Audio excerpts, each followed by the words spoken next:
Good morning everyone, welcome back to our another new blog. তোমরা সবাই কেমন আছো? এই গরমে প্রচণ্ড গরম পড়েছে। গরমটা এখন মনে হচ্ছে একটু কমলে ভালো হয়।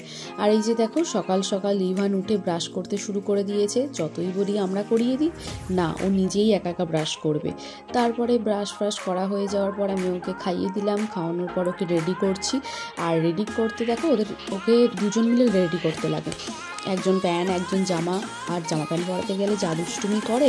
সেদিনকে মুডটাও কোনো কারণে ভালো ছিল না স্কুল যাওয়ার আগে, এই জন্য একটু দুষ্টুমি করছিল। আর একবার বাবাকে জড়াচ্ছে, একবার আমাকে জড়াচ্ছে। ভাবছি যদি স্কুলটা না যেতে হয়। তারপরে ওকে বললাম যে যাও, স্কুলে তো শুধু খেলেই চলে আসবে। তারপরে ও ফাইনালি স্কুল গেল।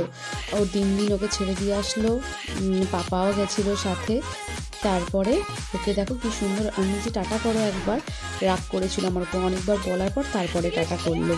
আর এই যে গেটের সামনে এসে কেমন করে দাঁড়িয়ে আছে। আর যা রোদ্দুর উঠেছে না, ওদেরকে স্কুলে পাঠাতে গেলেও মানে ভীষণ লাগে, এত গরম বাইরে। তো যাই হোক, তারপরে ও স্কুলে চলে গেল। তারপরে আমি এই যে আমার দুটো বেবি আছে, ম্যাকাই আর ম্যাকডল, ওদের দুজনকে আমি একটু খেতে দিলাম। ইভানও স্কুল থেকে চলে এসছে, স্নান ফান করিয়ে দিয়েছি। ওর মিমিকে বললাম ওকে একটু খাইয়ে দে, আমি আমাদের রান্নাগুলো করি। তো ওর মিমি ওকে খাইয়ে দিচ্ছে। আর এই যে দেখো, ও আবার খেতে গেলে একটুখানি শশা লাগে, আবার শশা খায় এক হাতে। তারপরে রাও গেছিলো বাজার করতে, ওখান থেকে বাজার সব মাসকাবারি মালগুলো তুলে এনেছিল। তো সেইগুলো আমরা সব গ্রসারিগুলো সব আলাদা আলাদা করে রাখছিলাম। তারপরে দুপুরে লাঞ্চ ফাঞ্চ করে ইভানকে ওর বাবার কাছে ঘুম পাড়িয়ে আমরা তিনজন প্ল্যান করেছিলাম একটুখানি বেরোবো, মানে একটু শপিং করতে যাব কাছাকাছি। সামনে আমাদের ডানলপের মোড়ের আগে একটা জুডিও মল ওপেন করেছে। তো জুডিওতে যাবো ভাবলাম, কারণ ওখানে আমরা একদিনও ভিজিট করিনি, আর ননাইও এসছে। তো ভাবলাম জুডিওতে একবার ঘুরে আসি। তো জুডিওতে গেলাম, কিন্তু সেরকম খুব একটা কালেকশন সেরকম কিছু ছিল না। তাই ননাই ওর জন্য নিজের জন্য নিয়ে নিয়েছিল একটা ওয়াটারপ্রুফ শুজ আর কয়েকটা কসমেটিক্সের জিনিস, যেমন 3-4টে লিপস্টিক, মায়ের, আমার, ওর তিনজনের জন্য লিপস্টিক, আর কিছু ফেস মাস্ক, আর হচ্ছে তোমার কী বলে পারফিউম, এই সবগুলো কিনে নিয়েছিল কয়েকটা জিনিস, কারণ সেরকম কিছুই কালেকশন ছিল না। তারপরে ননাইকে বললাম, দেখ বিএসএফ ক্যাম্পের উল্টো দিকেই একটা বাজার কলকাতা ওপেন করেছে, ওখানে একবার যেতে পারিস, ওখানে একবার দেখ, তোর কিছু পছন্দ হলে ওখান থেকে কিছু নিয়ে নিবি। তো বললো চ। তারপরে আমরা ওখান থেকে হাঁটতে বললাম যে একটু অনেকদিন হাঁটাহাঁটি হয়নি, একটুখানি ওয়াক করি।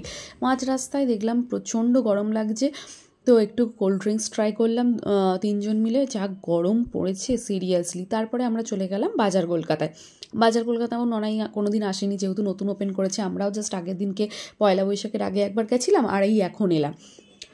তারপর এখানে এসে আমরা রেগুলার ওয়্যার কিছু ট্রাই করছিলাম। তারপরে বাবু ফোন করলো, বললো কিনা যে ইভান ঘুম থেকে উঠে পড়েছে।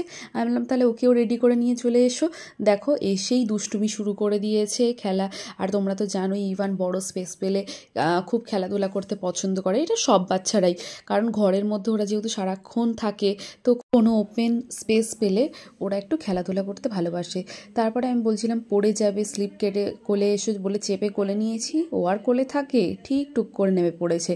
খুব দুষ্টুমি করছিল মলে গিয়ে। তারপরে আমরা ওখানে কেনাকাটা সেরে বাড়ি চলে এলাম, কারণ বাড়িতে গিয়ে আবার ডিনার করতে হবে, মানে রান্নাবান্না সারতে হবে। তো ননাই বললো কিনা যে যেহেতু চিকেন ছিল, বললো যে ওই রান্না করবে। তো বানিয়েছিল দহি চিকেনটা খুব সুন্দর খেতে হয়েছিল। আমরা রুটির সাথে দহি চিকেন আর স্যালাড দিয়ে খেয়েছিলাম। রাতের ডিনার ওটাই করেছিলাম। তো আজকের ভ্লগটা কেমন লাগলো অবশ্যই জানিও কমেন্ট করে। Like, comment, share and subscribe করতে কিন্তু একদম ভুলো না। আর গরমে সবাই খুব সাবধানে থেকো, সুস্থ থেকো। আজকের ভ্লগটা এখানেই শেষ করছি। নেক্সট কোনো ভ্লগে তোমাদের সাথে আবার দেখা হবে। আজকে এখানেই।